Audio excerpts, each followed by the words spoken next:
धान की खरीदारी पर मरकजी हुकूमत के मौकूफ के खिलाफ एहतजाज करने के लिए टीआरएस पार्टी सरबराह वज़ीर आला के चंद्रशेखर राव की हिदायत पर जुमा को रियासत भर में किसानों के धरनों का एहतमाम किया गया।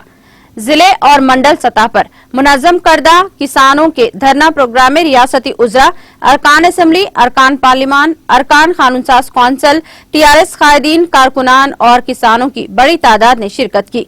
ज़िले राजना सिलसिला में वजीर आईटी और बल्दी नज़्म-नस्क के तारक रामाराव, हैदराबाद में वजीर अफजाइश व मवेशियान टी श्रीनिवास यादव, वजीर दाखिला मोहम्मद महमूद अली, जिले सिद्दीपेट में वजीर फाइनेंस व सेहत टी हरीश राव, जिले खम्मम में वजीर ट्रांसपोर्ट पी अजय कुमार, सूर्यापेट में वजीर बरकी जगदीश रेड्डी, वनापर्ती में वजीर ज़राअत एस निरंजन रेड्डी, वरंगल में वजीर पंचायत राज ई दयाकर राव ने धरना प्रोग्राम्स में शिरकत करके एहतजाज में हिस्सा लिया। इस मौके पर किसानों ने मरकज की बीजेपी हुकूमत के खिलाफ फलाक शुगाफ नारे लगाए। एहतजाजी किसानों ने अपने हाथों में प्ले कार्ड्स थामे हुए थे, जिसमें अनाज की खरीदारी पर वजाहत का मुतालबा दर्ज था।